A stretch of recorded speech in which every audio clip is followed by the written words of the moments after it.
Electro and Bono Movie Power Hour.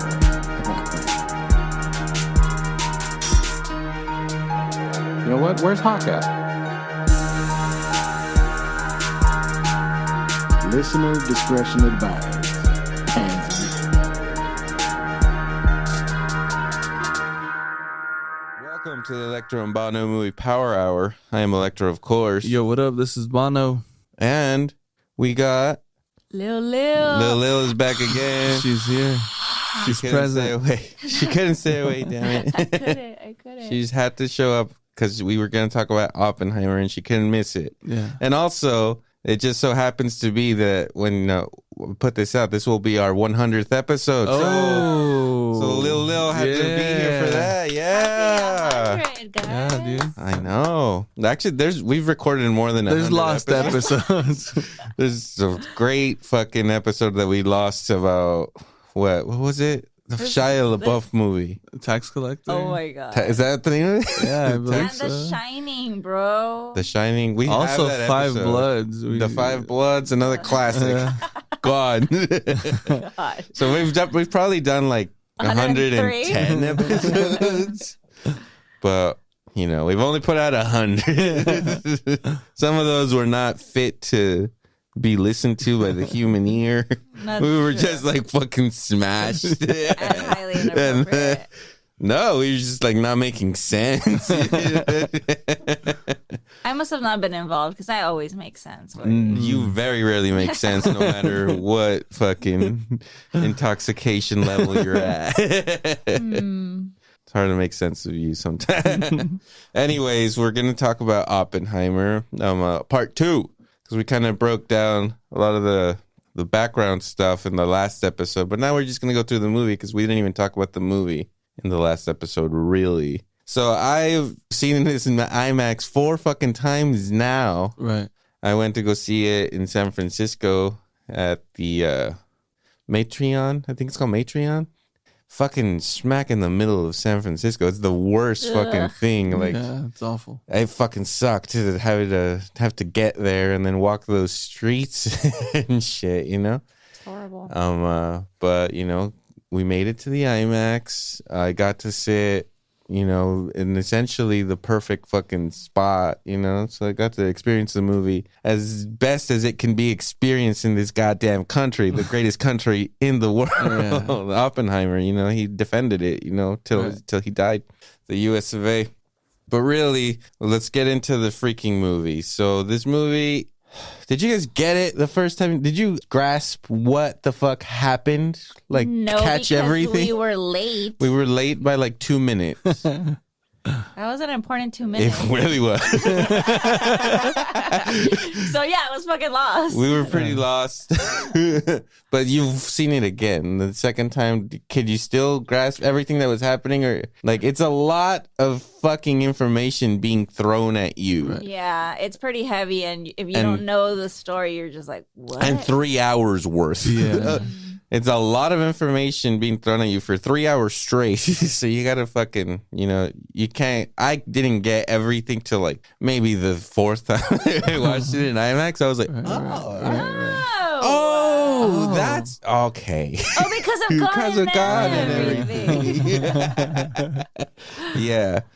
So the first thing that they call fission in the movie is the colored stuff. And it starts. I know, right off the rip, dude. You're gonna You're go gonna be racist right away. what? the colored stuff. Oh my God. What do you mean? Hey. Elaborate. The half of the movie, no, maybe not half, maybe a third of this movie's in black and white. Oh, What the hell do you guys think of me? You're like, a third of the movie's really white. Wow. Take it easy, dude. Episode's just starting, man. Now that I think of it, is there any black people in this movie? Oh, I don't think there is. I think you're right. I don't think there's one black person. But in you this know movie. what? Cillian is pretty tan. Okay. He's got color. Well, look, now there's another rewatch. You're gonna have to rewatch it. and figure it out. And when we do the recap, you're gonna be like, Dude, this wait is a minute. I was right. I was right. Okay, so the first part Fusion is the colored stuff. Yeah. And I do not mean that in any racist way. All right. We'll let it go. And it is Oppenheimer's private security hearing in 1954 for his Q clearance to be a part of the EAC, I believe it's called. So I didn't know that the first time we watched it. And then right off the bat, they go with Fusion, and then pretty fast after they show you black and white. Right. And that stuff's taking place in 1954. And that's essentially Robert Downey Jr.'s point of view. The black and white, and the color is Oppenheimer's point of view. You're essentially in his head the whole movie. Right.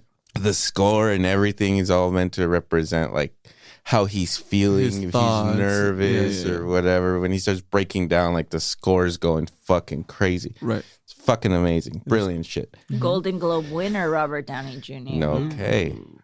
I feel like he's won those before. Has he? I For think what? so. I don't know. Probably. He's won Golden Globes. He won for maybe I don't know. All right. Sherlock, maybe. I know he won a Golden Globe. And I remember his acceptance saying that everybody thought Matt Damon was going to win it or something. And Wow. good old Nice. Junior swooped in. But this year, he's the front runner. Basically, Oh yeah. If he doesn't get the Oscar, I don't even know. he's won basically every fucking award. Let's He's see won what it. Let's see what the SAG brings. I know you get Let's mad. see what the SAG brings. Yeah, I do get mad, but We're in the middle of award season, guys. I'm gonna bring it up. I know, and as much as I don't approve and like the Oscars, I fucking want You still pay this movie attention. to- You I do still- every you fucking want time. him to win. I've wanted him. This is part of the reason I hate the Oscars is that they haven't given. How are you not going to give Christopher Nolan a fucking Oscar yet? And they're going to. Finally, Jesus, he had to make Oppenheimer to do it. Well, you never know, dude. And when it comes to all his movies, where do you guys rank this bastard? Do you think it is his best movie? I think it's his masterpiece. Yeah, I You have think to so? agree. Yeah. I mean, Batman is number 2. It begins. Interstellar is great, but I think actually Prestige is number 2 for me. is good. Then Batman. I think. Batman Prestige. I think Prestige for me. I think Prestige is a fucking masterpiece, man. Wow. Yeah. So I mean, it's good. so Oppenheimer's top. Yes. I think so, right? It's everything that he has shown in all these other movies, probably like perfected. Homie can't tell a linear story to save his fucking life. He's like, no, I am going to confuse you with the order of shit. You will not know what's going on. At a certain point in this movie, there are 4 narratives happening at the same time. Right. Because you're getting Oppenheimer's POV in the 1954 hearing. And in there, he's justifying why he knows these questionable people in his life. He has to basically explain his life. So we go and we start learning about how Oppenheimer fucking, came up as a 22-year-old in 1926 when he goes to Cambridge, and you see the world through Oppenheimer's eyes. He sees the world in a different way. He sees space and molecules, and he's just freaking out about How the does world. someone get to that level, dude? That's crazy. That is insane. I don't know. And the thing about that too is how you're saying the character's being broken down like that. You're seeing his thoughts visually with all the pops and all the sounds. The score was fucking awesome. Per usual, The just score in fucking this great movie, shit. I think, is the best in any Nolan movie. I know Zimmer's got some hitters in there. Yeah. But the music in this movie makes it so fucking powerful and shit. Just how it fucks with your emotions, dude. Yeah. It's ramping you up while people are just talking. You're like, fuck. Yeah, you're seeing it through his face. He doesn't do a whole lot of talk. He does, but he doesn't. But in those particular scenes where you're feeling his thoughts or whatever, it takes you to, all right, well, now the movie is slowly being experienced through him. When I watched it the first time, I really felt the attachment to Downey's character. I was watching the movie as through how he's carrying the fucking explanation here. and then watching it the second time and you knowing what happens and everything. Yeah, it becomes a lot clearer like the second time you watch it what the fuck is going on, because there's just so much going back and forth. So you're getting flashbacks from Oppenheimer's point of view when he's coming up, and then you start getting flashbacks from Strauss's point of view, and he's trying to become Secretary of Commerce. Right. So he's having a hearing for a confirmation. It's like a fucking church thing. Lo van a confirmar, güey. They're bringing him in. Yeah. So he's getting confirmed. And so they start bringing up the whole Oppenheimer stuff. And then so he starts to fucking retell his version of shit. And it's just, I didn't quite get how fucking brilliant it was till probably like the third time I watched it, where I was like, oh shit, this is like two people's like different perspectives, narrative about how this happened. One is hell of aggressive. One is kind of like he didn't look at it as this crazy dramatic fucking betrayal or whatever. Right. And one of them took it like the worst way possible and tried to. He sandbagged. Yeah, really sandbagging son of a bitch. That's like the part where Nolan's just jumping back and forth and shit. I almost, when I was rewatching it this last time, I was like, fuck, I wish that there was like a special feature that like put all of the black and white stuff in order, because it's spread throughout the whole fucking movie. Right. So like you're confused the whole time. It doesn't start till the end making sense as to why these two things are like being said or whatever. Like the events that happen, they're getting referred to. There's 100 people in this movie. Like fucking an Affleck showed up to this one. To the show. An Affleck just fucking randomly. You're watching the movie. There he is in the flesh, Casey. I know you're thinking Ben, but no. And he crushed it too. He was great in it.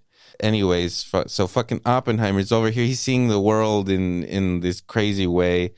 And he's being interrogated. So they're like saying like, all right, so like, did you like being over there in that country better than being in America? You fucking commie son of a bitch. Right. And he was like, no, man, I was fucking homesick. I was emotionally immature. The thought of the world was like fucking with me. I sucked at school. Like he was not a good chemist. He had all the ideas, he was a thinker. He couldn't do the experiments and shit himself. He sucked at that. Right. So then then he's like, I'm gonna murder my teacher. Yeah. He's playing it fucking not simple. my fault. I'm it's a genius. And it's very like Disney villain. Yeah. Like he's the apple. Well, tale as old as time. I think the writer of Snow White actually heard that Oppenheimer was part of that. Yeah. And that happened in 1926. That was definitely. When was Snow White? I think it was in the 30s, wasn't it? Was it a result of that? I think so. I think we just uncovered it. we solved the mystery. Oppie was the muse for Snow White. Let me see. I'm pretty sure it came out in the 30s. Oh my god! But did he really do that? Is that confirmed? In the book that I'm reading, American Prometheus, that the movie's based on, apparently it happened. Yes. 1937. You're good. There it is. Confirmed. You know you're Snow White, boy. So yeah. Don't you fucking ask me about Snow White. I'll fucking tell you. You don't want to know. You don't want to know, bitch. He's like 1930. Oh my god. Let me some math right now. The electro math is scary. Yeah, so his professor, who's played by James Darcy, kind of like embarrasses him or like talks shit about him in front of the whole class. So he's like, fuck it, I'm gonna poison this motherfucker. Right. And apparently it happened. He, like around this time in the book that I'm reading, he was like socially like fucked and weird. He would interrupt classes all the time. Like he was like, felt like he knew better than anybody. He'd be like, no, that's wrong. And he would just kind of like take over the class and everybody would be like, what the fuck are you doing? Like everybody hated him. I feel like that's like the curse of like a highly intelligent person.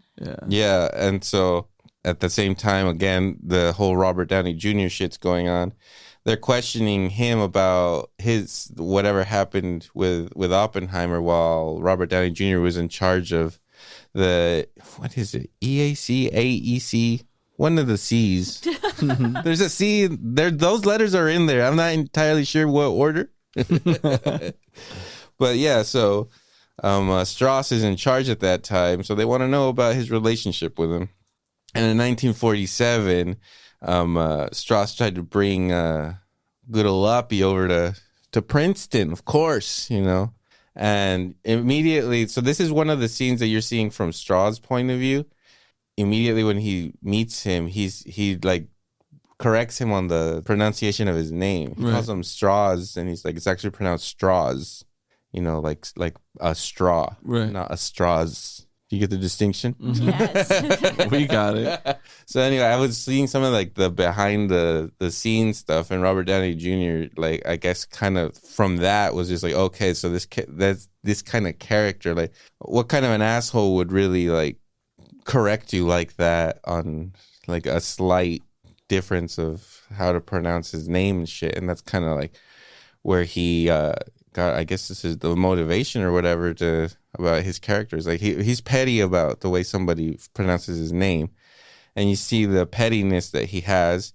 He's telling Oppenheimer he's like the self-made man or whatever. He had a shoe company, and Oppenheimer tells him like, oh, so like, he says a joke, something about being a lonely lonely shoeman or something like that. Mm-hmm. And he says like, no, like just a shoeman, like not lonely or whatever. So you can see like he's like defensive, takes things the wrong way, kind of, and like, I don't know. Or kind of reacting to, you know, this scientist who probably has no social skills. You know what I mean? Some dude who just walks seeing space, right? Just I don't know. Strauss is an interesting character, man. I don't know how much in real life or whatever, but as the movie presents it, it's like he wants to be amongst the great people. He's not a scientist himself. Like, as soon as he gets there, Oppenheimer starts asking him about his scientific background, and he's just like, no, I was a shoe salesman. Like, I'm rich or whatever. Right. And I'm here to run this program. And I want to be amongst the greats. Einstein is here. You are what people are calling the father of the atomic bomb. I want you here. Like, he wants to be in the mix of like the great people in the world for some fucking reason, you know? Right. And he's just so like self-centered. Everything has to be about him, that when Oppenheimer goes and sees Einstein and talks to him, like he immediately just assumes that Oppenheimer just talked some shit about him to Einstein, and that ever since then Oppenheimer has been out to get him and fucking really, against his plan or whatever. Can you imagine Einstein not liking you? I can imagine it. He seems like the guy. Yeah. I doubt Einstein would have liked you. If we ever met.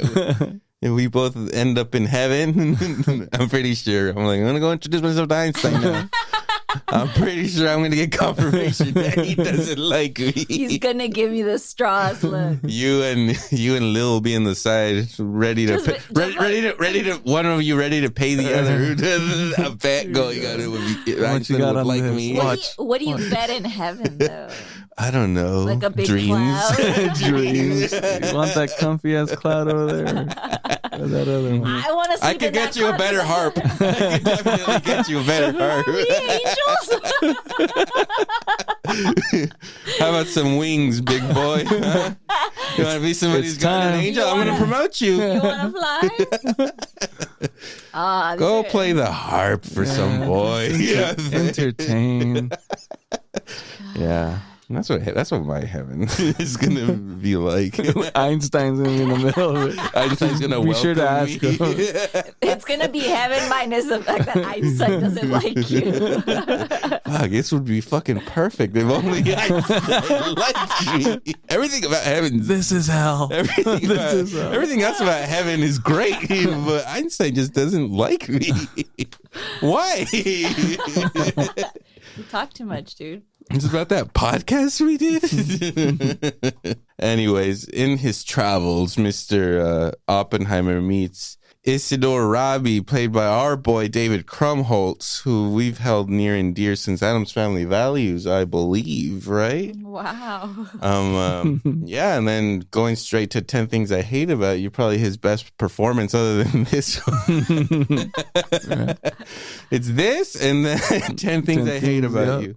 And then Addams Family Values. You could throw the Santa Claus in there. He was really good in 10 Things I Hate About You. He's great. We love that movie. And he's probably the funniest thing about that movie, right? Who's funnier in it? Like, Heath and what's his name are a good combo. Heath and David Krumholtz are way funnier together than Heath and all right. Levitt. Joseph Gordon. We need a rewatch. And then we'll do an episode. Oh, shit. When is like the anniversary of that? I think it just passed. But fuck it. Fuck, next year. We missed it. Next year we'll get it. No, let's just get it. Yeah. When's Heath's death day? We should do Okay. that. Maybe we could plan around that. We do all the Heath His grades. birthday? I don't know. When was the movie go into production? We can work this. Let's brainstorm. David Krumholtz. Isidore Robbie. So he's very important in Oppenheimer's kind of story. He kind of comes in as like his wingman. I don't know. They were just boys. They just liked it. According to the book, when Isidore met Oppenheimer, he just like got him or whatever. He noticed his genius or whatever. By this point, Oppenheimer was a little bit more out of his shell, not just such a weird fuck. Mm-hmm. He was also super horny too, but he was super awkward, so he couldn't fuck, right? So a lot of sexual tension there, and I think Cillian he showed it with the eyes. Yeah, he did. The psycho peepers. How about fucking well, at least Lily, you went to go see it in IMAX with me. I did. How about seeing Cillian Murphy's giant fucking face in that IMAX? Just seeing a giant face. I thought you were going to say Oh something. my lord! You think I'm racist? And what else? Huh? You're trying to get a peek of his peener? No, there's no penis. We've in already movie. seen that. Yeah, I see it in my dreams, but that's it. It wasn't on the screen. Yeah, we've seen that long ago. Oh wait, yeah, we have seen it. Yeah, in 28 days later. Yep. You're right. Yep. We have seen his penis. Who knew? So you pause and zoom into that. A lot of pubic hair. A lot of pubic He hair. was in a coma. He couldn't. He had a couldn't beard. shave. He had a beard, and He went for the role, dude. He did it. You gotta commit. No one's trimming their pubes during the zombie apocalypse. I hate to break it. Seeing his face that large, I mean. And the eyes. And the eyes, dude. Like, you feel his emotion. You see it's an eyeball like the size of a human or something. It's like, Jesus, see right into this man's soul. Yeah. But yeah, it was really cool to see, like, just seeing a face that giant. Because the movie starts with like a big old fucking close-up of his fucking face. You're just like, holy shit. You just see all the fucking details. This shit was shot in a 70 millimeter for the IMAX stuff, which they shot like so much IMAX shit. It's the first time IMAX has been used to not capture just landscape. Like they just used it, be like, fuck it, what do we do that to a face? A face is a fucking landscape. There's a lot of shit going on there. Damn, bro. Are you in love with who? with Cillian? I'm just talking about faces in I general. just can't stop thinking about the curves of his face. And I dream about his penis. Like, Don't dream that often about it anymore. Not anymore. Yeah. Not all the time. Very rarely have I dreamt about it. But like with the IMAX cameras, like even like the face, like some of it will be in focus and some of it won't be in focus because just of how much fucking information it's taking in and how close it is. These cameras are meant to capture a lot of space, and then when you zoom that into a fucking face, it's like, fuck, it's crazy. It is wild. And like I mentioned before, it's the first time they made black and white IMAX. It didn't fucking exist, the film. So they had to get like special shit to do that.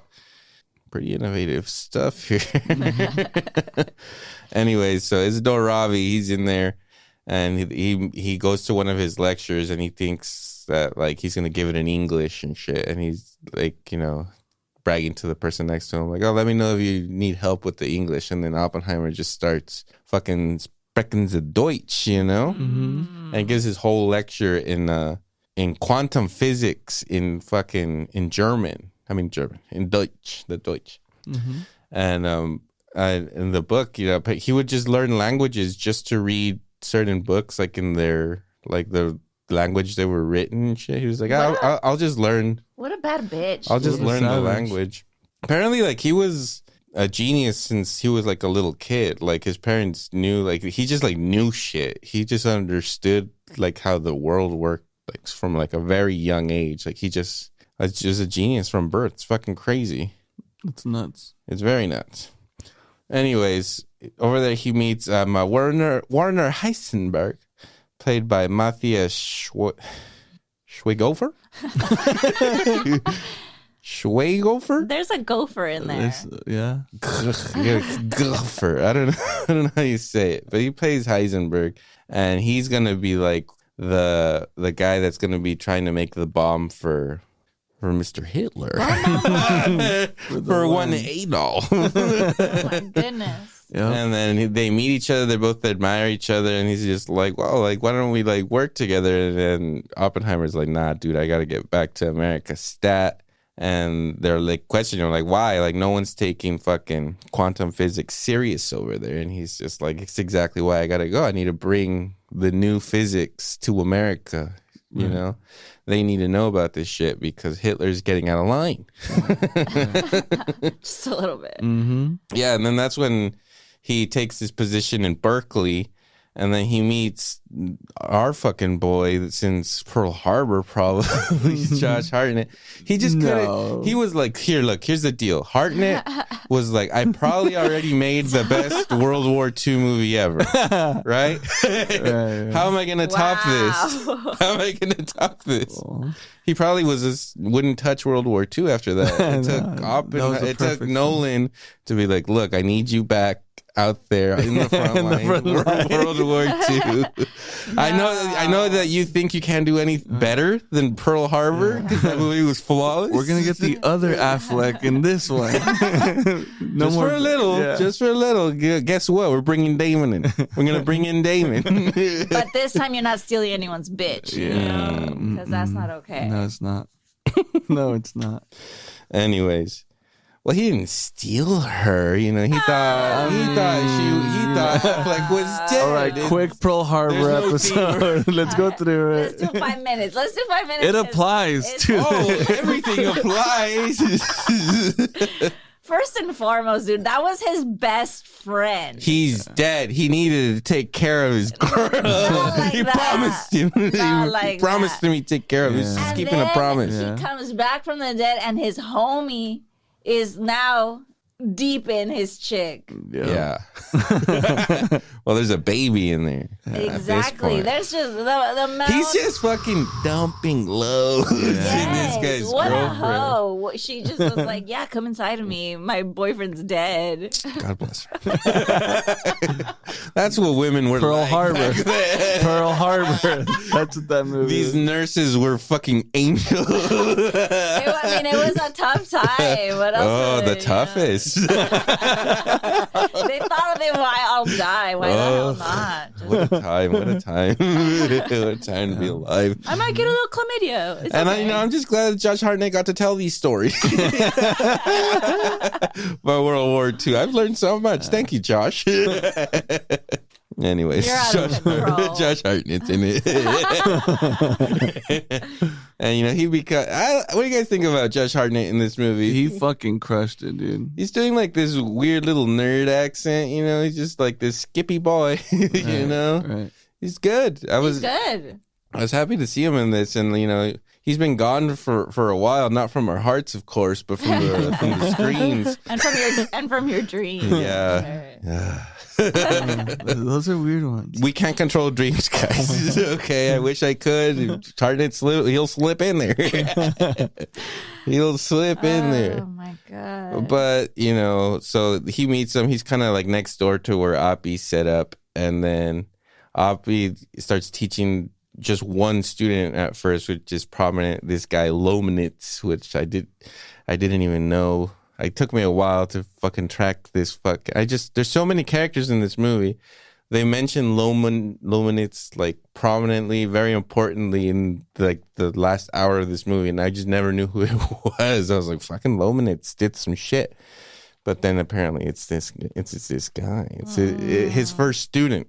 And then, the commie shit starts to come forth. Lomanitz was like a part of it, and they're like a union. There's just this talk about unionizing and stuff, and Josh Hartnett, he's not with this communist shit. He's a good old American boy. And he tells Oppenheimer to stay out of it. Keep it out of the classroom, he says. And in he Berkeley, doesn't tell him, don't be a communist. He says, keep it out of the classroom. Yeah, like, don't be supporting your students in that way. Like, you have to have boundaries. And did he? No. Nope. Nah. He was a free thinker. He didn't believe in not expressing his opinions or thoughts, and he was like not in agreement with everything that they were saying, but agreed with some of the stuff that they were saying. So he didn't see it as doing anything wrong. He was not a communist, but he fucking palled around. Yeah, but they happen to have private funding. They can move shit faster. The union is giving support.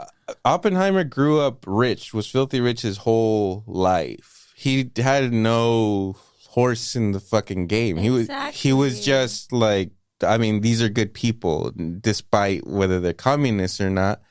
He made good friends and stuff through there. And then, so anyways, while he's at one of these commie parties, they take his license plate. You get to meet his brother Frank, who is also very prominent in this. And that's where he meets this character, Chevalier, who also becomes very prominent. And like his relationship with this guy specifically is one of the main reasons that they were able to fucking sandbag him when they sandbagged him. Yep.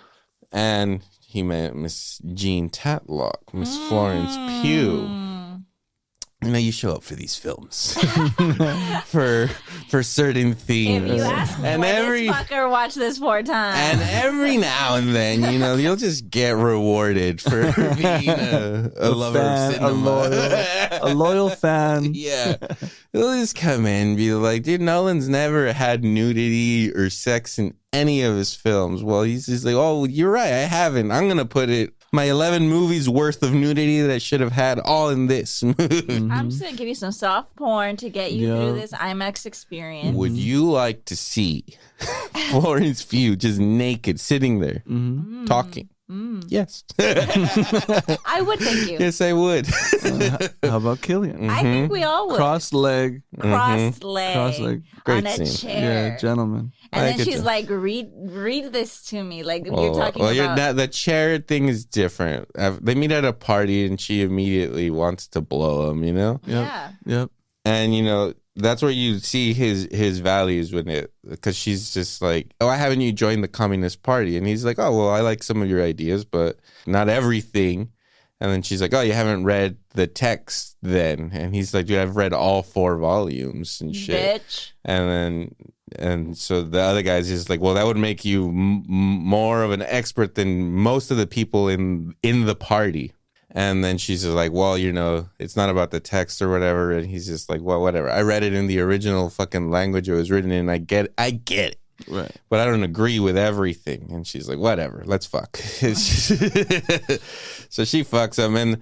And Oppenheimer obviously said the famous quote that I am become death, the destroyer of worlds. So that's one of the things I knew about Oppenheimer, right? That he quoted that. And it's really... While he was fucking her? Not while he was... It was interesting to me watching the movie that's where they decided to put those words. I was like, oh, okay, cool. I'm not mad about it, but it's an interesting choice you've made here. Okay, point made. All right. I'd be like, I gotta go. Oh, you're gonna be the destroyer of pussy? You're a savage. You're at a party. There's people out there. Yeah, so that happens. And a little bit after that, you know, she's this bitch is crazy, right? Yep. Like she is just so like Es tóxica. these bitches, you know what I'm talking about. Mm-hmm. You know, they love you and then they're like, fuck you, get away from me, but also never leave me. It happens all the time. It's like, you need to go. And Yeah. why are you leaving? but never leave me. Fuck out of here. But I need you.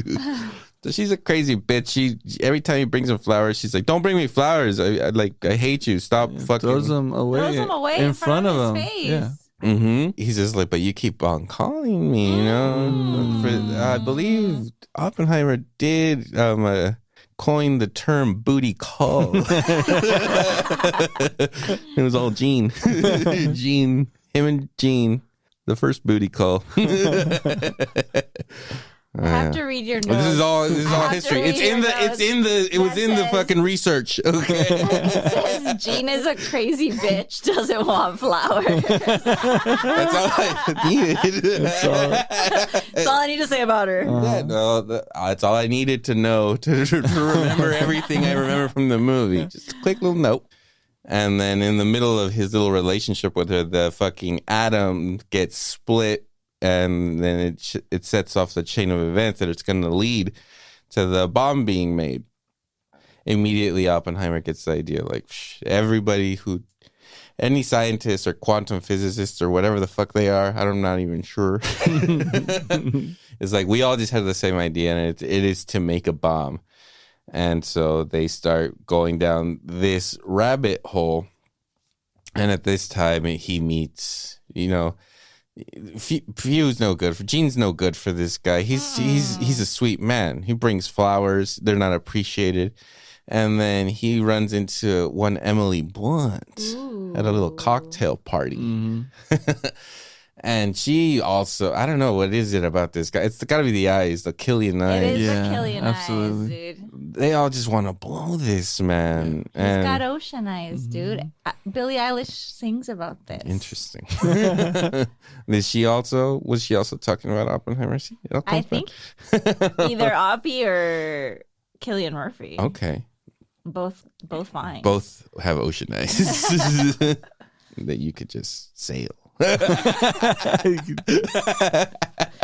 You just get lost. Just dive right in.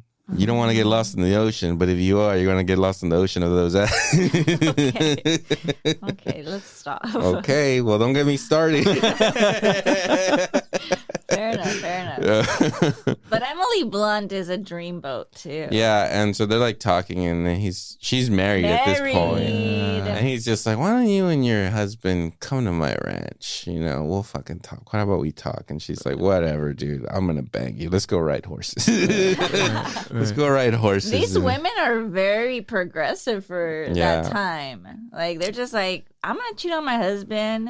And the other one's just like, I'm a communist, but let's fuck right now. Yeah. Yep. And, you know, Hartnett's still going on like, hey, you need to stop this whole unionizing shit. He tells them all, like, what do you guys have in common with fucking farm workers and, like, people that do hard labor? Like, and he, like, starts telling you, like, hey, how much money did you fucking make? Like, why are you fucking trying to unionize, like, all these fucking labs and shit? Like, what's the purpose of this? Anyways, we go back to Mr. Robert Downey Jr.'s Strauss over here. And the committee basically wants to know what happened between 1947 and 1954 that Oppenheimer's security clearance gets fucking denied or revoked. And then Downey Jr. has this little story. Well, this guy, William Borden, anonymously fucking, or not anonymously, but he just put together a file and fucking just outed Oppie, saying that, you know, he was a bit of a commie. And you can't be doing that. And then also Han Solo's in this. Yes. A young Han Solo. Yeah, he's not even named in the movie. He doesn't have a character. What is his name? Let me see here. He's just Senate aide. He was aiding. He aided. Eldon Aaron Reich. Oh, yeah. I stopped for trying to pronounce these names. Give it a shot, Lil. Aaron Reich. Yeah. Eldon. Yeah, that sounds right. Right, yeah. Is he the guy that also comes out in Hail Caesar? Oh yeah. Oh my god! Someone should have given him an Oscar for that fucking Just for that movie. scene with That a torso symbol. Ugh. You need to watch Hail Caesar, dude. that a torso symbol. Mr. Laurent. Okay, It's a anyway. good movie. He's movie. good. He's a good actor. I like him. I really like him. I'm really rooting for him. I'm glad he got this part in this movie. Prominent little role. He's in there with the big dog, Robert Downey Jr. Yeah, Robert Downey Sr. God rest his soul. So anyway, he starts questioning him, like so who the hell gave William Borden access to fucking Oppenheimer's files that he then sent to the FBI and shit? And he's just like, I don't know, somebody could have done it. I don't know who, but he did it. And then he's just like, look, Oppenheimer embarrassed me.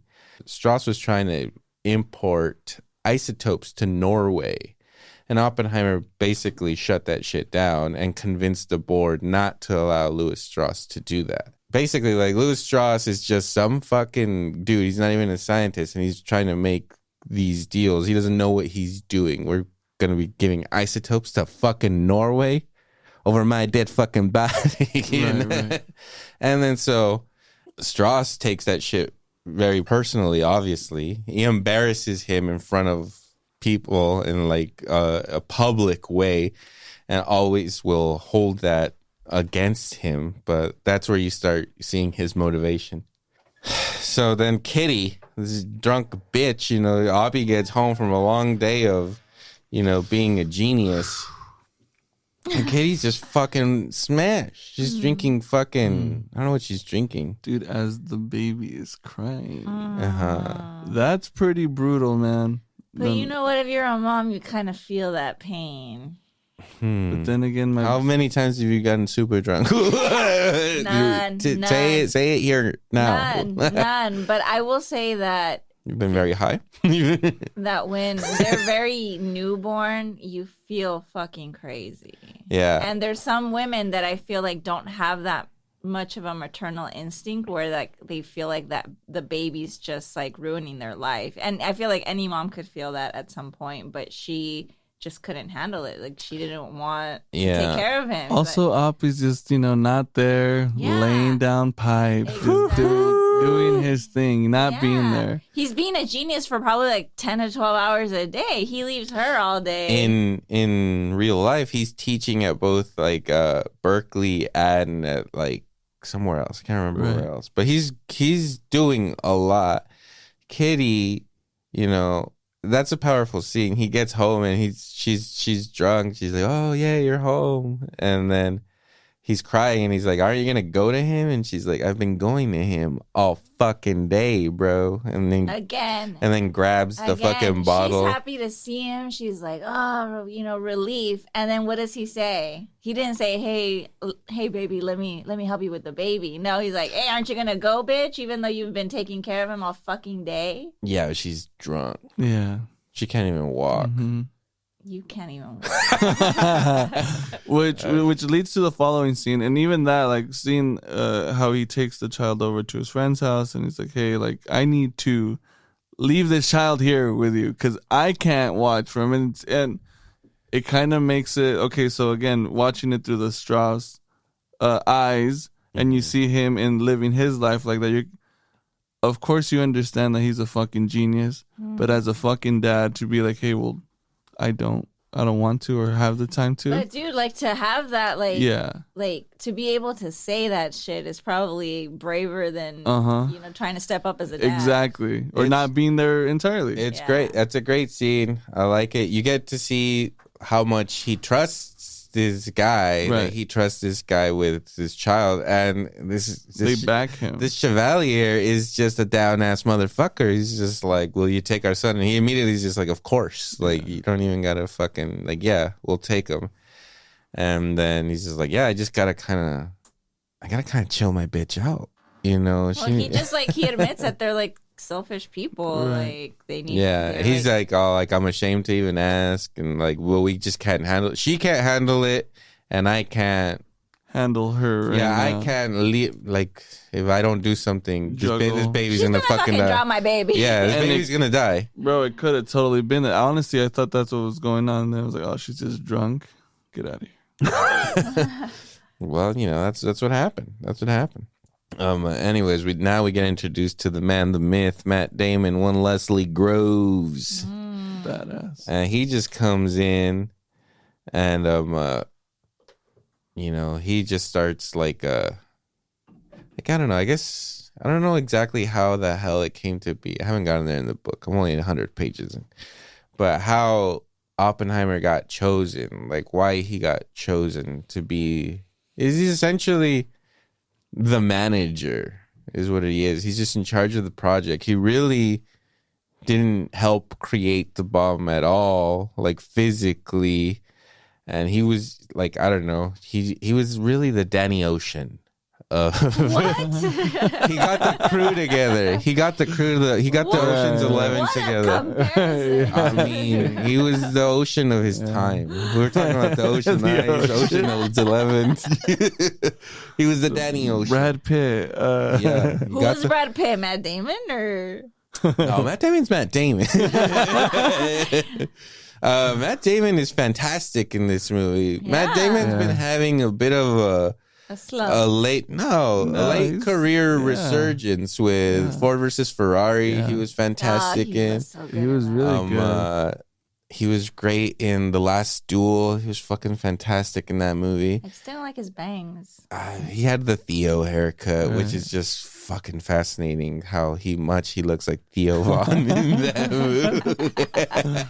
And then he did Air. Air was I great. thought he did great. Did you watch Air, though? I did. Yeah. And then this, like, Okay, he's back. He's back, He's baby. back. they're all similar performances too. Yeah, he could sell you he's doing anything. the same thing, but I think he's figured out like what he's good at right now. He's no longer Jason Bourne. He's just no longer that good. Will Hunt. Applesauce, bitch. Yeah. So good. So That's his best work, I think. well, yeah, those are the phases of his career. Now he's the middle-aged white man who doesn't take no guff. He came back as Loki That's for a right. split second. It was In glorious. that god-awful fucking movie. Kevin Smith, you fucker. You bastard. I didn't watch Clerks 3 because I've heard it's No. similar. And now he's doing Jay and Silent Bob 2 again, I think. Well, he should redeem himself from that shit. We keep giving him chances, He's becoming a real M. Night. This Oh, hell no. He's getting better, is that what you're saying? He gets better with time. Yeah. And you No, I hate think- it. He's great now. That's the funniest thing you've said all podcast. But anyway, Leslie Groves, the man. The myth. The myth, the legend. He comes in, he appoints Oppenheimer. As the manager. Yeah. And then Oppenheimer immediately is like, this is the way we gotta do it. We gotta keep fucking Hartnett over here at this lab. We gotta have another lab over here and another one over here. These are the people that are gonna be in charge. He immediately just starts being able to put together how to do this. Because someone needs to fucking just start organizing shit. No one's fucking volunteering for the fucking job. Right. He immediately just gets how to do it. So then Groves is like, all right, you got the job, Handle homie. it. Yeah, handle it. And then so yeah, like again, he Danny Ocean's this bitch. He gets all the scientists together. He gets Edward Teller, played by Benny Safdie. He gets one Jack Quaid in the Get fucking. a Quaid in here. If you really want to put a cherry on top, throw in a Quaid. Throw him in there. Let's see what happens. Let's see. Let's see what he can do. And the curveball. Let's throw fucking Josh from Drake and Josh in there. Wow. That was great. Yeah. But it's almost like, do you watch Rick and Morty? No. Oh, But Get there's into it, dude. there's an episode where they're like making fun of the cliche of like, we're getting the team together or whatever, and people just like, Rick shows up and then somebody sees him and they're like, son of a Oh yeah, I did see that episode. I'm in. Yeah, Right? I'm in. Yeah, so it's basically Oppenheimer doing that. And again, this is where he was important. He was able to pick the people that were going to be involved and to have the idea to be like, the only way we're going to get this done is we have to build a town, Right. keep everybody there, and like they're allowed to bring their families. No one leaves this fucking place, and that's how we're going to get this done. Nuketown, baby. That's right. And, you know, they were in. God damn it. They were all in. So they immediately get to work and, you know, they're about to start. And Teller's just like, hey, stop with all your bullshit. I just did these calculations. Here's the deal. If we fucking do this bomb, there is a chance that the atmosphere will ignite and essentially end the world as we know it. Right. So Oppenheimer's like, let me go fucking talk to Einstein. Let's fucking work this out. Can you imagine just being able to go talk to Einstein? In real life, that did not happen. Oh. No. Then why are we talking about it? Yeah, but in the movie, it's important. Right. In real life, that didn't happen. I think I've read in certain places that he did have like that talk with somebody, but it wasn't Einstein. And that essentially they created the scene in like, as best as they would be like, this is how Einstein would have reacted or whatever. This is what he would have said. I don't know. Could be true. Maybe not. Anyways, the fucking Einstein's like, look, bro, I'm done. I'm out of the game, son. I can't help you. You know, it's like Danny Ocean again. Oh my God. Going back, asking his mentor, like, just help me out. What do And he's I like, do? I'm out. I'm sorry. You got to figure this out on your own, Danny. Right. If you want to take the Bellagio for all this. Oppenheimer is not Ocean's 11. It's a remake, essentially. You're going to need Bernie Mac. You're going to need to pick him up. Exactly. All the players. Guess what? Casey Affleck is in it all. Oh, I see it now. Give him the Oscar. He pulled it off. He made an Ocean's 11 remake without even, we didn't even know it. He heisted us. That was the heist. We got Ocean's 11. We're Andy Garcia. We just lost it all. I feel like Andy Garcia. God now. damn it. I wish I could feel like Andy Garcia. I wish I had that confidence to wake up like Andy Garcia does. How do you think he wakes up? Just with fucking broad shoulders. You know, he just stands. Stand-up guy. Anyways. Wow, I see the connection now. I'm glad. You know, that's why I do this podcast. to enlighten. Yeah. People want to know. I'm here to tell them. You're not going to get these tidbits anywhere else. That's true. This is exclusive MPH fucking material here. Anyways, Einstein's like, you figure it out. I'm out of the game, dog. But anyway, they run the numbers and they're like, the chances are near zero. We can kind of, We're okay. we can relax. We'll be all right. Hopefully it doesn't happen. Near zero. And then at this point, Oppie's like, let me just hang out with my boy Chevalier one last time before we, like, I'm not going to be able to see him for a while because I'm working on this shit. Things are escalating. So one last hurrah. Kitty needs a drink. Mama needs her fucking martini. So let's fucking set her up. A good old commie party. Just For old time's sake. yeah. Let's all gather. And then Mr. Chevalier is like, oh, do you remember Eltonton? I ran into Eltonton, the guy that was running these unions and stuff. He tells him, like, apparently the United States government isn't sharing any of their research with Russia. We're not at war with Russia. Like, why aren't they sharing their shit with Russia? But at the back of the U.S.'s mind, they're like, no. Because they're fucking crazy. They're commies. They're the communists and stuff. So basically, Chevalier tells him, like, he says that, you know, if somebody were to fucking, you know, give a little information as to what's going on, he could relay the message.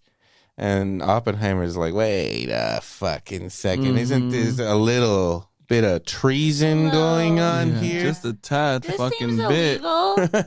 Kidding me? And he basically is like, yeah, not doing that. And at this point, we're back at the board where he's retelling this shit and justifying it to them. And he's just like, there's no reason for me to think he knew what I was involved in. I never told him. That conversation is the closest it got to something happening, but nothing happened. And I should have told Reported it.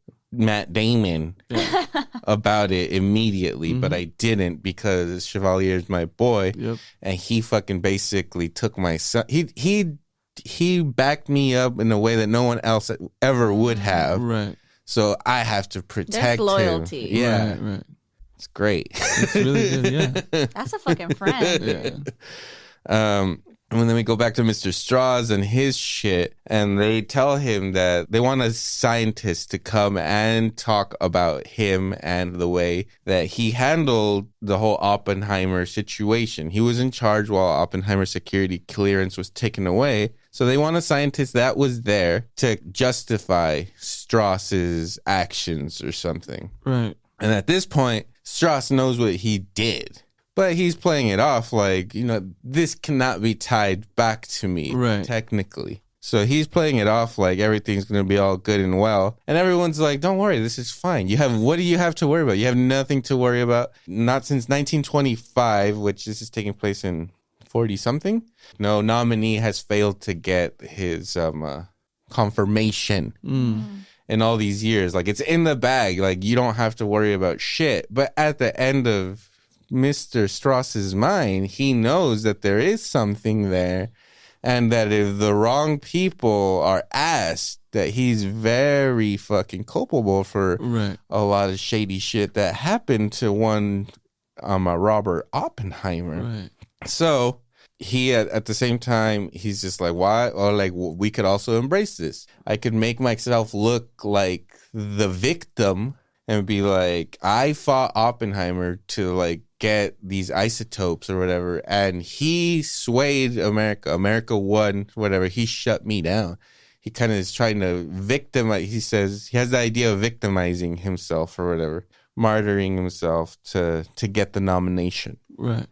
At this time, also, we are introduced to the bowls that they need to fill with uranium and plutonium to make this bomb. And it's a cool little way to like just visually show their progress and like how much shit they need. Right. But Teller, he's a sour man, and he's just like, dude, we're wasting our time with fucking uranium, plutonium. We need fucking hydrogen. Bomb, baby. It will be like fucking way fucking worse. Like, that's what we need to do. And Oppenheimer's like, no, like, we're working on the atom bomb right now. And he's just like, how are we going to get a hydrogen bomb? Like, how do you intend to do that? And he's like, well, we need a small fission bomb. And he's like, well, that's what we're creating. So why don't you shut the fuck up and let us create it? Right. You know? Damn. I'm paraphrasing. That's not verbatim. Not verbatim. And then so here comes into play the other thing. The other disagreement that Strauss had with Oppenheimer was the need for a hydrogen bomb and a hydrogen bomb program. Oppenheimer, once he is creating the atom bomb, and after he creates it, gets very involved in the use of these things, because he starts to see like, if we're just using this bomb, the world, like, we are gonna end the world. And so he didn't want to create a hydrogen bomb, because he's like, if we create a way worse bomb, like, they're gonna use it and it's gonna be bad fucking news. So we need to fucking not create a hydrogen bomb and have conversations about using these bombs, And Strauss is just like, well, we should have a better bomb, So they disagreed in that. And Oppenheimer had a lot of clout, or a lot of, what's the word I'm looking for? Power or persuasion when it came to how these bombs were used. So like when Strauss is trying to get some shit done, Oppenheimer could just come in and be like, no, that's stupid. And people are going to be like, oh, obviously, we're going to listen to Oppenheimer, not fucking Strauss. Yeah. So Strauss feels slighted by this guy's this whole fucking time, but it's because he's trying to make fucking plays that he has no business trying to play, Right. But anyways, this is when we have that flashback that, the Russians have a bomb. They did a nuclear test successfully. Now they have a bomb. And Strauss is adamant, like, well, one of the ways that we could go about this is we could tell Truman. It's Truman, right? Is it Truman? Who's the fucking president in this? Probably. Was it Truman? No? Who is it? Who's the guy that was in the wheelchair that got polio? That was just one. That was president? Roosevelt, wasn't it? I don't know. Vano, you were the fucking president guy. I guess I was, but I don't remember, dude. Who is fuck? You have no internet. Dude. It's okay. Fuck my They know ass. Ew. No. Oh, my phone died. That's what happened. Wow. And my laptop's dying. We're about to run out of notes, guys. Right. Just go through them real quick. Just read them. Highlights. What was I trying to look for? Who's President. Oh, shit. But they had to report it, basically. I'm pretty sure it was Truman. Okay, that's fine. I don't know. Let's say it was Truman. It was Gary Oldman. Mr. President Gary Oldman. So Robert Downey Jr. is like, we should tell him about the hydrogen bomb, the super bomb, and let him know that even though Russia has an atom bomb, we have a bigger bomb, just so that we could, that's how we're going to fix this. And Oppenheimer's like, we're not going to fix this by having a bigger bomb. We need to fix this by having arms talks. Like, we need to fucking talk about, if and when these bombs are used, the whole world has to be in agreement that they're going to be used and shit. Like, Right.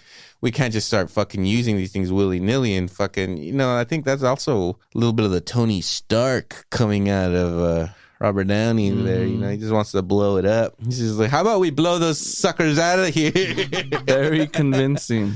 Yeah. Because I trust Tony Stark. Yeah, but at this point, fucking Strauss is like, wait a fucking second. How do the Russians even have a bomb? How do they know how to do this? We're supposed to be years ahead of them. Mm-hmm. And all of a sudden, they have a bomb? You motherfuckers. There was a spy at Los Alamos, and Oppenheimer is like, no way, no how. And then that fucking Leo DiCaprio fucking look-alike Right. guy. I don't know his name either. Now I don't have the internet.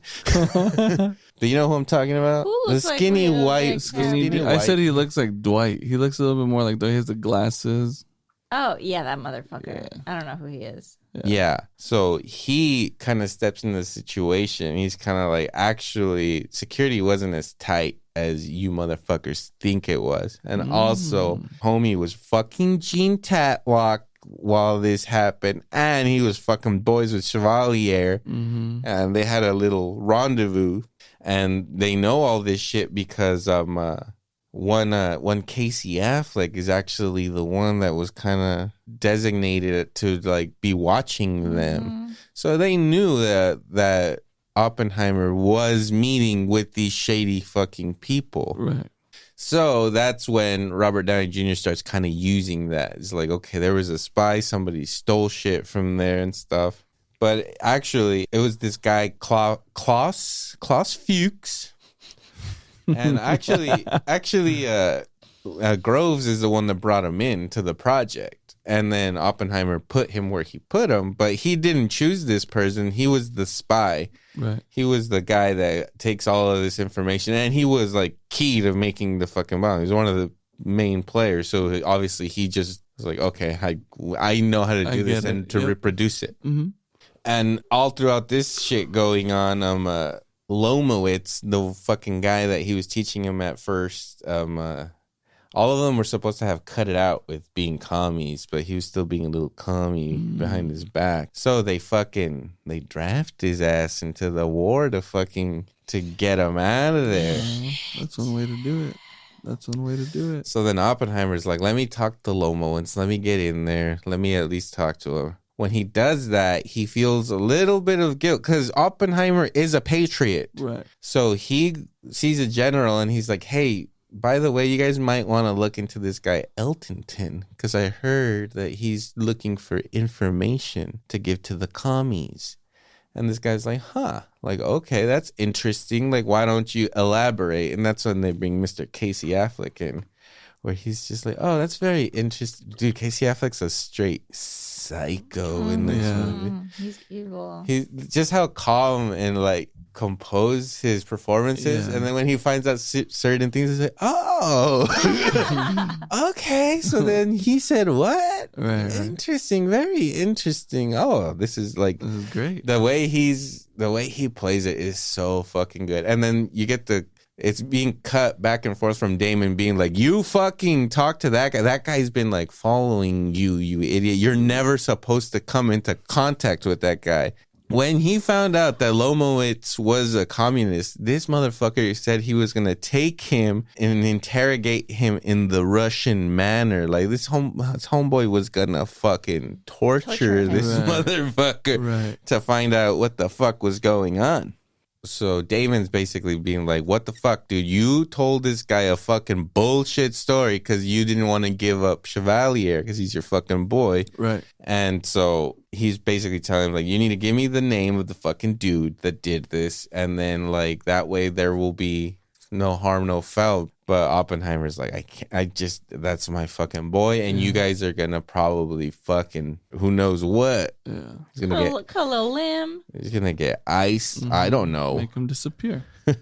Anyway, fucking Matt Damon transfers Casey Affleck out of there and basically stops some crazy shit from going down because fucking Affleck wasn't going to fucking play. He wasn't, they didn't bring Affleck to play. No, he was ready. Anyways, at this point, fucking Niels Bohr pops in again and everyone's so fucking happy. And he asks Oppenheimer, like, all right, is this bomb going to be big enough? And he's just like, to end the war? And he's like, to end, like, all fucking war. Like, and he kind of lets him know at that moment, like, bro, like, the power of this bomb is going to outlive everything that we're doing. The Nazis, Hitler, the war. This bomb is going to fucking outlive all of that. It's going to change the entire world. It's not going to be it's not a new weapon, it's a new world, he says. You're the one that is going to give the human race the ability to destroy themselves. And because you made that happen, they're going to respect you. And they're always going to listen to your opinion about this fucking bomb. Right. And it's like, so it's very fucking important that you fucking do the right thing. And he kind of puts the idea in him, like, you need to have arms talks and shit like that. Use your position for good in the world to make sure that this weapon isn't used irresponsibly. And that's what he does. And that's what fucking Robert Downey Jr. is not okay with. Right. At the end of the fucking day, Robert Downey Jr. is just like, can you just let me fucking make major decisions, right. Oppenheimer? I'm gonna blow shit up. Just let me blow everyone up. A little isotope here. What's the big deal? Whoop. Why not a hydrogen bomb? Like, come on. And then, so they show that scene where they're like all in the table and Strauss is accusing them of having a spy and that Russia tested a bomb. They show it from Robert Downey Jr.'s perspective where it's hell of intense. Robert Downey Jr. is taking things like very like personally. He's being very vindictive. And when they show that from Robert's point of view, it's a very casual conversation, and he is not seeing it as him being disrespectful or trying to do anything other than like matter of fact. Yeah, he's really matter of fact about what he's saying. Yeah, so they're showing the way that Strauss is taking it, and then the way that Oppenheimer's intent is, or whatever, or the way he sees it. Yeah. So it's pretty fucking brilliant. I don't know. It's awesome. It's fucking fantastic. Jean decides she is for this world no more. Okay, but Oppie goes back one more time. She wants to see him. He obliges. I believe it was the first hit and quit. She quit right after that. Yeah. Well, and you know what happens to her after? It's like they kind of presume or put a situation in which she gets taken out. Yeah, right. So they know that he is seeing her, that she's a commie, that maybe That's he the said leak. He maybe slipped it he out to said her. something Leak. to her. Mm-hmm. He slipped in and then it slipped out. Oh, it happens. He's like, I'll tell you everything, baby. It happens. And then they ice her. Yeah, and it's a great scene. The naked conversation, as we alluded to earlier. It's a good. People give shit to Nolan for his female characters, and they're giving him shit about these female characters in this movie. But I don't know. Do you see this as a bad representation or whatever of women in this movie? No, because women are like that. Exactly. And I think back then even more, it's just we evolved in a way, but in our core we're emotional beings where men are more, I don't want to say rational, But rational. they're more matter of fact. You heard it here first. From a woman. Little confirmed. Yeah. I will be burned From a at woman's lips. I will be burned at this stake one day if anyone really gets to who the fuck is this bitch talking about Who? women? I'll be the one lighting the torch. Woman hater. Yeah. That's why I recorded the episode for Let's this. fucking burn her. We have proof. Yeah. Then you're gonna have to take care of Dylan, so you better. Well, we'll raise them right. Don't listen to these crazy women, Dylan. They're witches. She's gone now, Dylan. We can relax. But Jeans is like, look, I need to see you one last fucking time, or I need to see you now. And then Oppenheimer's like, fine, I'm gonna go see her. He fucking lays the fucking oppie pipe one last time. And then he's just like, I can't see you anymore. And she's like, why? And he's like, well, you're kind of a commie. Yep. And I'm married. And also, I'm married with a family and I'm doing stuff. And, you can no longer be in my life. And she's just like, what? But what if I need you? And she also told him, you said you'd always be there for me and stuff. And he's like, dude, want nothing more, but I officially can't anymore. And then she does what she does. She But- either killed herself or was murdered. Yeah, it's up to you. In the You scene, decide. in the bathtub scene, it's you think about it, that had to be one crazy bitch if she was actually just gonna go head first into the bathtub and let herself drown. Right. After taking pills. Still. And that's She got whacked. There's no way, dude. Someone Yeah. fucking put her head in that Yeah. tub. And there's Stuff some pills down the throat. there was a note. Pills are good. Pills are good. There was a note. She left a note and she didn't sign it. So was it a suicide? Come on. If someone's holding a gun to your head, you're gonna write a suicide note. Yeah. So at that point, Oppenheimer kind of breaks down because He has a fucking meltdown. it was like she was the woman that he kind of loved more, but just couldn't be with her, right? She was just a loose cannon. It wasn't worth it for him. She would push him away. He wanted a bitch, and she would push him away all the time. So finally, Yeah, it was Jenny. It was his Jenny. Whatever. Yeah. Get out of here. Oh, it was Jenny. Yeah, so- Fucking Forrest. fucking Forrest. Nolan, we know. See, thank you, Did Jenny. she give Oppenheimer AIDS? Well, She gave him something. Yeah. Anyways, a great scene where he breaks down and he's all crying and he's just they found her in the bathtub. She took all these pills, drowned herself. And then Emily Blunt. Bro. gives it in to hard. him. yeah. Her character is First of all, she came in worried as fuck, Yeah. right? What's happening? Yeah. Genuinely concerned for him. yeah. And then he's like, my fucking side piece is dead. And then she's like, get the fuck up. Right. She says, great line. She says, you don't get to commit the sin and then have us all feel bad for you for the fucking consequences of it. You know? Right. Man own your the fuck shit. up. Own your shit. She's like, get the fuck up because Yeah. people here depend on you. Yeah. Don't be a pussy. Yeah. Aside from being the drunk, that was the redeeming quality there. I was like, okay, that female is down as fuck.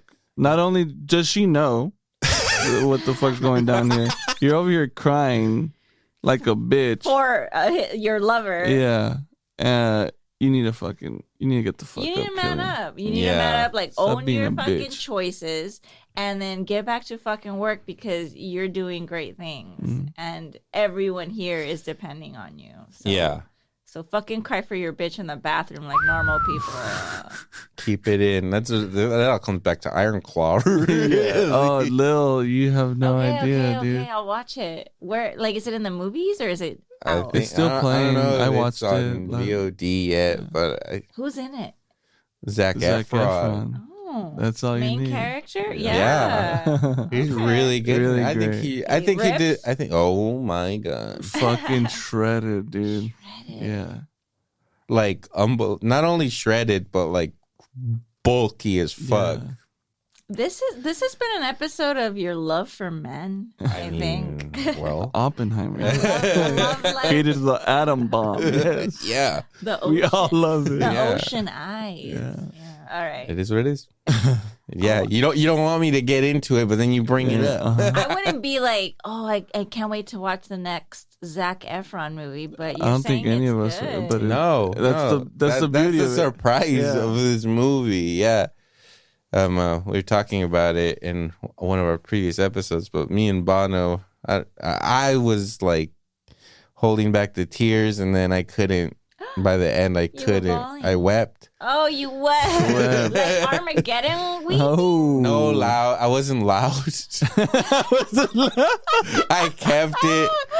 I kept it a silent, ugly cry. Just pouring, but no Yeah. noise. Yeah. Got it. Okay. I told this story in the last episode, but when I started, like, something really sad happens at the end, and like a tear rolled down my eye, and I'm just like, oh, like, keep it together, keep it Yeah. together. Uh-huh. And then I was watching it with my lady, and then when she noticed I was crying, she hugged me. And when she hugged me, I just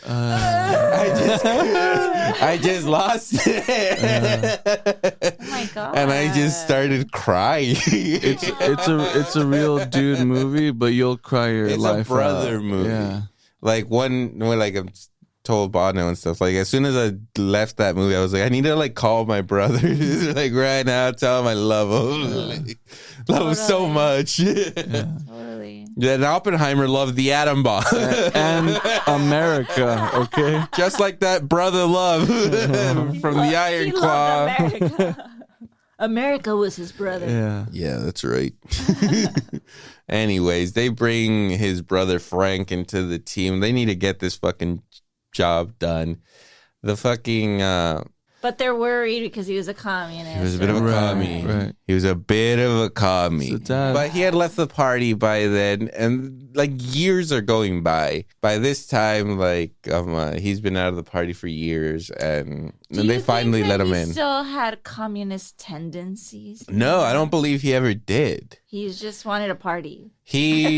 He was Like, you know what the best parties are? Like, Comedy communist. party. he was accepting of any like philosophy. He would hear you out, right? And you know, he heard them out, liked some of their ideas, and donated money to like the Spanish Civil War or something, and like some kind of ties to communism from that. But he wasn't donating shit to a commie cause. He was donating for like people that needed aid. So he wasn't doing anything wrong, but he was just, you know, his problem was that he was just accepting Right. of ideas and shit, I Like guess. his brother. And he didn't care if people thought that, you know, him doing that wasn't right. He was like, I don't see it as wrong. I'm not doing anything wrong. I'm helping people that need help. These people have interesting ideas.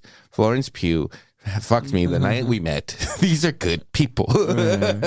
Chevalier took my fucking son. Okay? Okay. Come on. What more do you need to know? Anyways, they're all in there. They get it together. They fucking Groves is like, they want this bomb like Yesterday. now. Right. At this fucking point, I think Mr. Adolf decides to blow his head off. And they were like, hey, like, Germany's defeated. Japan's basically about to be defeated. Do we even need this bomb anymore? Mm-hmm. And there becomes the moral or justified for them to even continue. Now that's the question, right? Like, there's no threat. Right. Yeah. And so he catches a bunch of the scientists having like a little get together, little talk discussing it. And this woman, the woman is leading the talk, and she's like, they're not a threat to the world anymore. Now the only threat is us for if we create this fucking bomb. Right. And Oppenheimer comes in and he's just like, here's the fucking deal, lady. Not only is this bomb a good fucking thing, like, it's gonna actually save lives. We will defeat Japan, but we're gonna have to send a bunch of fucking a bunch of Americans over there, and they will a lot of people are going to die. Yeah.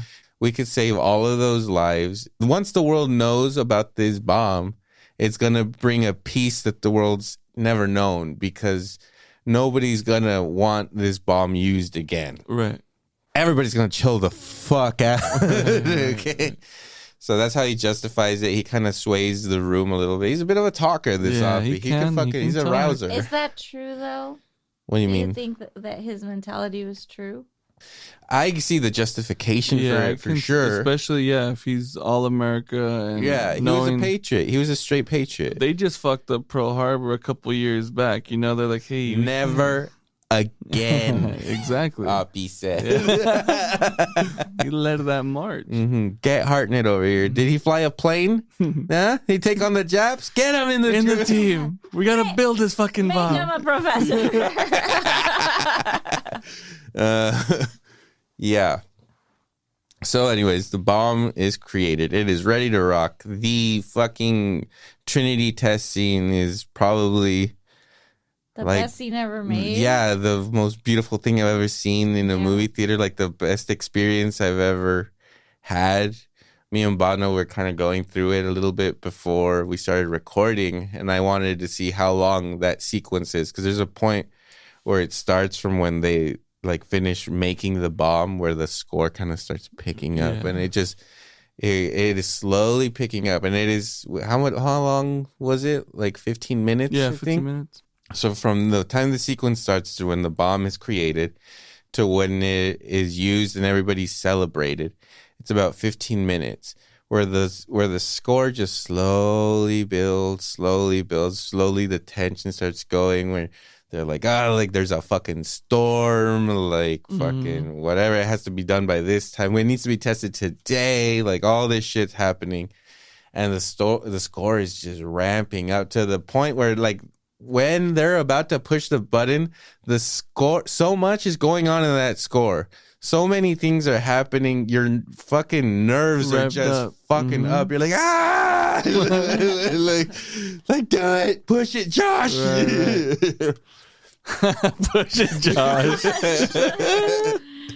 And fucking, like, everything's so tense. He's like telling Josh, like, dude, if that thing drops one fucking thing this way, like, you push that button, you abort. God damn it, because we could all fucking die. Right. So there's so much on the fucking line, like fucking humanity's on the line. This test, so much is riding on it, you know? And then the fucking score is just like, and then the moment he pushes the button and you see the fire, the score just goes away. And sitting in that movie theater, that moment doesn't happen in a movie theater that often, where you're just like, and then all of a sudden you're just like complete silence, and you just see the bomb, and you're just like, holy fucking shit.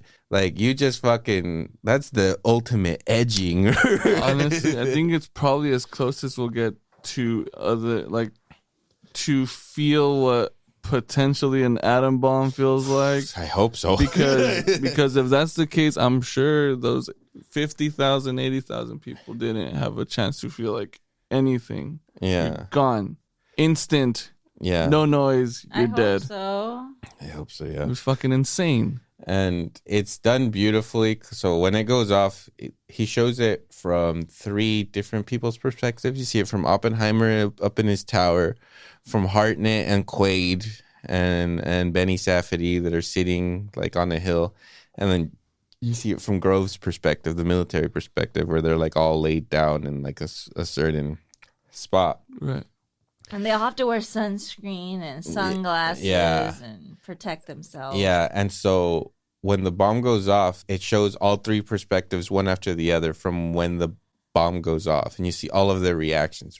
Before you see the bomb, I think, you just see the way everybody reacts. They're just like, holy shit.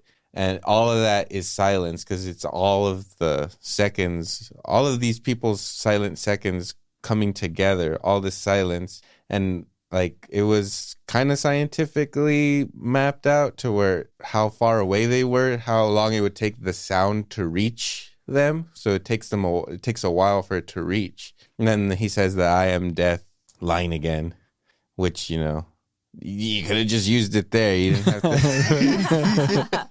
You didn't have to be like, literally. Florence Pugh is putting his dick in her, grabbing it and putting it in her as he's saying that. I am dead. Holy shit! Oh my god. Yeah, so he says that, and as soon as the line finished saying it, then you hear the boom, you hear the thing, and in the movie theater, it's so like, fuck. Right. So fantastic. I never thought seeing a bomb go off, I would be like, this is fucking beautiful. Right. Like, there's like, you have mixed feelings about it. They show the beauty of it, and that's why I think a lot of people do kind of throw a little flack at this movie. They're like, they're just praising this fucking guy that did this, and so many people died because of it, you know? Shut up. Shut the fuck up. We're just saying the fire looks pretty, you fuck. How many times? I guarantee you, everyone who's been in contact with fire, campfire, whatever, it mesmerizes people. Like, what the fuck? Of course, Homeboy got a brilliant shot of that. Yeah. To show everyone, people all hurt. Just like hearing it, like, yeah. crinkle, yeah, like everything. all of that. It's just That's great. Yeah, it does feel good. Unfortunately, some people had to be on the other end of that. Yeah. That's what war causes. Fuck. Watching this last time, I was just thinking about nuclear war the whole time, and I was like, oh my god, we are so fucked. Well, it's true. It's a reminder of the inevitable. Only two things scare me, Lily. and one is nuclear war. What's the other? Carnies. Circus folk. Small hands. Yes. Anyways, another scene I really like right after is when he's giving the speech. Like everybody's fucking cheering, everyone's celebrating. He gives this speech, and as he's giving his speech is when it's starting to hit him oh no, wait, that's after the bomb goes off. Right. So first he's super like, okay, when's the bomb going off? Is anybody going to tell me what's going on? And they don't tell him. They tell him like right after it's announced on the radio that the bomb was dropped on Hiroshima. So when he finds out, you know, it's all triumph. Everyone's like, okay, we did it, successful. Everybody's cheering. And he gives that speech, and you see him fucking taking in the weight of what has been accomplished. It's like, dude, we've been working so hard to get this done. Not really, I guess, for the longest, not thinking that much about once it is used, like, yeah, all that shit, the damage is done. The genie's out of the fucking bottle. Right. You've unleashed this power, and maybe you didn't think it didn't hit him until it hit him, and it hits him at that fucking moment where everybody's cheering his fucking name. Right. And I love how you just see the background just like fucking shaking. Yeah. They actually did that by taking a picture of the room and projecting the room in the background and then just shaking the projection. So that's all done in camera and shit. It's not a special effect. Very cool. Yeah. And so I love how, like, that's how sometimes, you know, we'll have those weed panic attacks.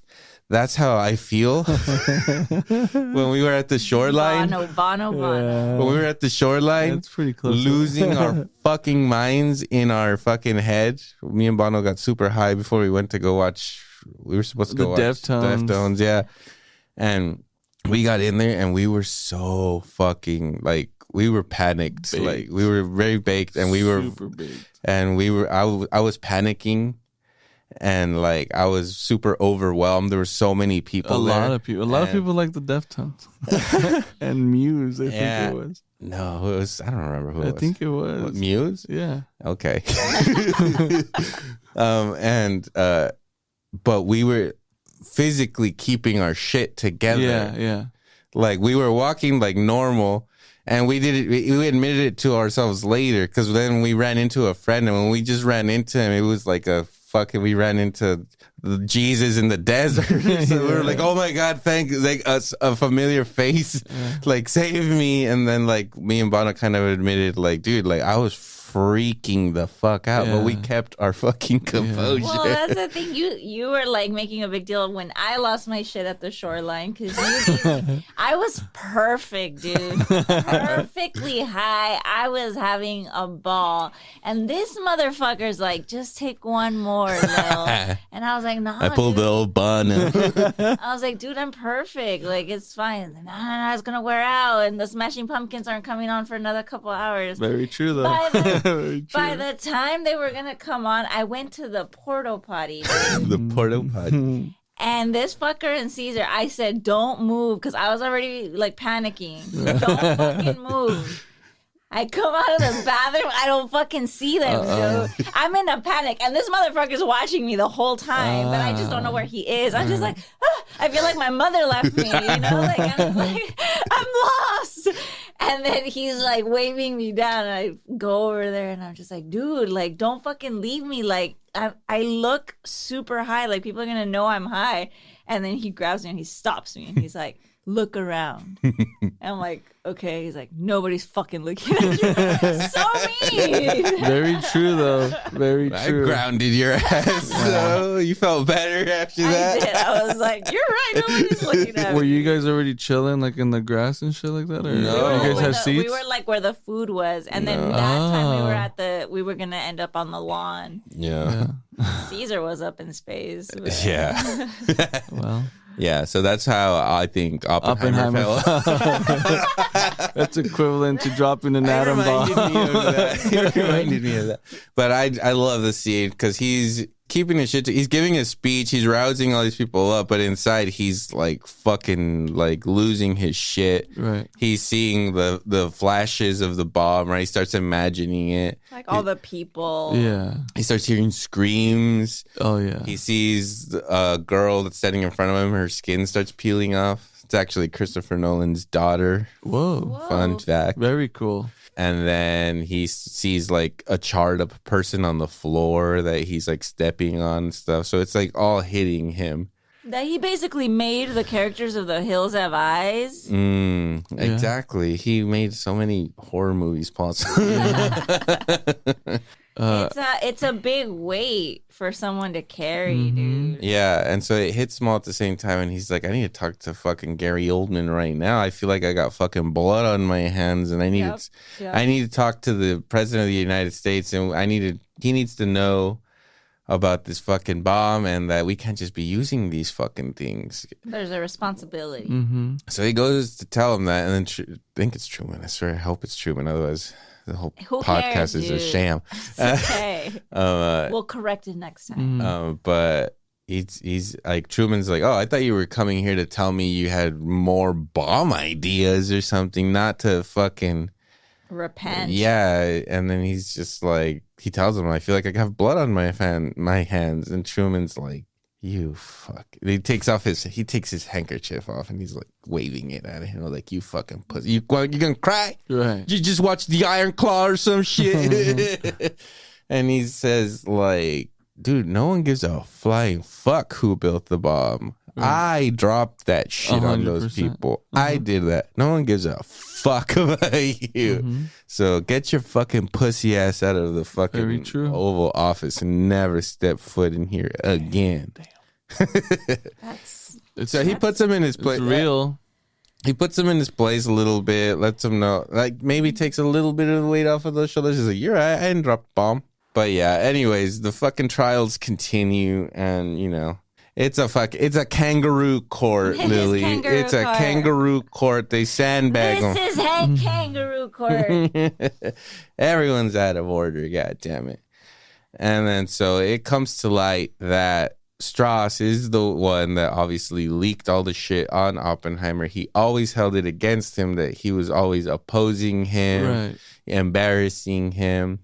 And so he gave all this information to Borden to send to the FBI to get his clearance denied so that he could stop having the power and the influence that he had.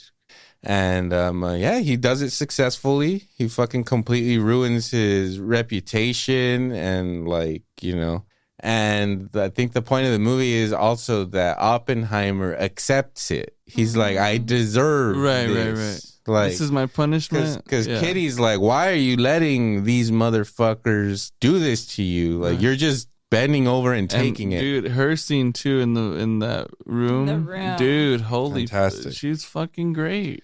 Yeah. You know, at the end of the day, Oppenheimer felt like he deserved it, or like that he should go through that because of like all the guilt he felt. Right. And she even tells him, like, did you think that just because you let them tar and feather you that the world's gonna forgive you and shit? And he's just like, dude, it's my fucking journey. I had to do that for me. I'm sorry that you think I'm a bitch. But at the end of the day, fucking Teller, the guy that did the hydrogen bomb, he was one of the people that Strauss used to fucking testify against him and say, like, yeah, I did think that, you know, he could be maybe a commie. And then when Borden reads his statements, just flat out accusing him of being a commie and stuff. Right. Complete sandbagging. But at the end of the day, he is kind of justified. And even Einstein tells him, like, they're gonna fucking use you. They're gonna throw you away. And then one day in the future, they're gonna fucking honor you again. And they show that happening. He's getting like some award and shit. Meeting all these people that all stabbed him in the fucking back, and they're all shaking his hand and stuff. And there's Teller, who fucking basically accused him. Yeah. And used it like, you know, it served him. Strauss helped him, and, you know, he helped Strauss. He goes to shake Mr. fucking Oppenheimer's hand. Oppenheimer, whatever, dude. We're men. We let it go. You know who doesn't let shit go? Bitches. These bitches. Emily Blunt. And that's a hard ass look she gives him too. Like this look when he puts his hand out and she's just staring at like and doesn't shake his hand. It's just like, yeah, dude. Oppenheimer's not gonna tell you to fuck off, but I don't give a fuck. I'm not him. Yeah. And then, yeah, it all comes down to, like, you know, Strauss thought it was all about him, you know, like Oppenheimer just has it out for me, all this stuff. And at the end of the day, it's just like came down to like, dude, like you weren't even a thought in his mind. He never said anything to Einstein to fucking put him against you. And Han Solo tells him straight up, it's like, what if they weren't talking about you? What if they were talking about something a little bit more important than you? Like, so it's not all about you, you fucking asshole. Not only that, but they're a bunch of fucking scientists, bro. I'm not gonna understand shit of what they're saying, even if they're not being dismissive, right? I'm just like, okay, that's I believe you. Sure. Whatever you say. Yeah. And then so it all gets wrapped up with they show the conversation that he had with Einstein that Strauss thought was about him. Mm-hmm. And it's all these years after the Manhattan Project, but he hadn't been sandbagged yet. But so he sees Einstein and tells him, like, remember how we thought that, like, I asked you if we had started a chain event of reactions that is gonna, like, lead to, you know, basically the end of the world. And he's like, oh, yeah, of course, I remember that. And he's like, I believe that, like, we did. Like, we definitely did that. And then it ends with a big old close-up of his face, and then he starts thinking, like, there's a shot where you see Borden in a cockpit and he sees a missile go by. Right. And he tells Oppenheimer about that. And then Oppenheimer starts imagining him being in the cockpit and seeing bombs being launched and just looking at the world, possibly just taking a bunch of bombs one day and, like, staring all that in the face and being like, more likely than not, that's going to happen one day because of the shit we all fucking did. Right. And Finn, And that's what makes it scary. Like, there's like, it makes you feel fucked up about. It ends with that. It ends so fucked up that you go out there just thinking like, We're fuck, dead. we're dead. Yeah. Look, man, I've been fearing the atom bomb since Judgment Day. Okay, Yeah. T2 will T2. fucking Dude, I'm brilliant visual. I'm afraid of Terminator more than any other movie. Yeah, that is so. We are so in the middle of In the that. middle of Terminator Yeah. right now. And one day a fucking Terminator is gonna walk in. Uh-huh. And it's gonna be like Sarah Connor. Yeah. Yes. Hell yeah. It's terrifying. Yeah. Very terrifying. Anyways, that was long. I'm sorry for going on The movie was 3 hours. Yeah. 3 hours. How long have we been going? It's hour 45. Not bad. Smack in the middle. All right. Go hard. Well, we said it all, I think. I hope it wins all the fucking Oscars. It deserves it. Cillian better fucking win it. It's a multi-watch film too, so if you saw it the one time, you didn't see it at all. To be honest, Yeah. watch it a couple fucking times. Yeah, I know that's like a giant investment because it's 3 hours it's long. a long movie. But if you watch Titanic, dude, you can watch Yeah, Oppenheimer. that's true. We watched Titanic in the movie theater at least At three least 3 times. Yeah. I'm happy to say I've watched Oppenheimer more times Yeah, than it's really Titanic good in the too. movie theater in IMAX. I have not seen that movie in theaters, not in IMAX. 4 times. Okay. Well, That's the gross right there. It's being released in Japan soon, finally. oh You think they want to watch it? I don't know. What do you think about It's an insult almost. I know that they bringing it back to one Michael Bay. They embraced the Pearl Harbor that's movie. true. Did they? Yeah. They Like took responsibility. I don't know. I'm not saying I that. mean, they got had forced to take with 2 fucking bombs that blew. Take responsibility. Uh-huh. That's what they call it. Yeah. Ugh. Well, who knows? Yeah. Maybe just great over there. Who knows? Yeah. But yeah, depending on how it does, because it's at 955 What if million. they're like, yeah, bring it to Japan, and then it makes no money? It might not. Just to like give it to him. No, nobody wanted to distribute it out there. Finally, a distributor was like, "We'll do it." Oh man. Yeah. So we'll see. We'll see if it's enough. But- if enough to crack the billion with the Japanese release. Flip the switch. Like if there was a movie about something really shitty that United another- 93. You're right. There's a couple 9/11 movies out Yeah. there, right? Yeah. but there hasn't been like the 9/11 And movie. guess what? Pearl Harbor. Mm-hmm. When the Japs came in flying Flying low. Our boys out there in the sun. All right, we're not gonna do that. We're not gonna make it Oppie Pearl Harbor. It's made. It's already been made. It's just Ocean's 11, Pearl Harbor, all these influenced. Christopher Nolan. Anyways, thank you for listening to us ramble, or me ramble about Oppenheimer. Bono and Lily were also in the room. We were like, yeah, or Oh, no, Oh, yeah. Uh-huh. or do you dream about his penis? yeah. Not I- often. You know, It happens. we throw our nuggets in there. Yeah. Anyways, thank you guys for listening to the show. Follow us on the social media, Facebook, Instagram, like us, Spotify, YouTube, Apple, wherever. The world. Give us some likes, rate us 5 stars because this is 5-star quality you're getting Absolutely. right here. Absolutely. Yeah, make sure to listen to the other shows on the network. We are brought to you by Salad Bites. Salad Bites Media. Jesus. Are you high? person? Excuse me, Salad Bites Oh my Media. God. Each and every episode. Yeah, make sure to listen to all the other shows on the network. Salinas Underground Podcast. The Nakama Boys out there doing the Lord's work for your anime needs. And I think that's it. You guys got anything else to say? Yeah, No. just later, dude. And thanks to Lil for coming back for It's the my 100th Dude, episode. man. I haven't been back since I had a baby in me. Yeah, That's crazy. That's crazy. that is wild. I'm not even shooting you right now. It's crazy. It's crazy. Yeah. Yeah, and Lil will hopefully be back again for our 2023 Yeah, review. we have to do the reviews. We got to keep that we tradition. we gotta talk about it, guys. Okay. Hopefully those will be coming soon. Yeah. And yeah, If stay not tuned. by 2025. Yeah, Easily we'll have it done We'll by catch up then. by then. Alrighty. Anyways, sayonara, Sammy.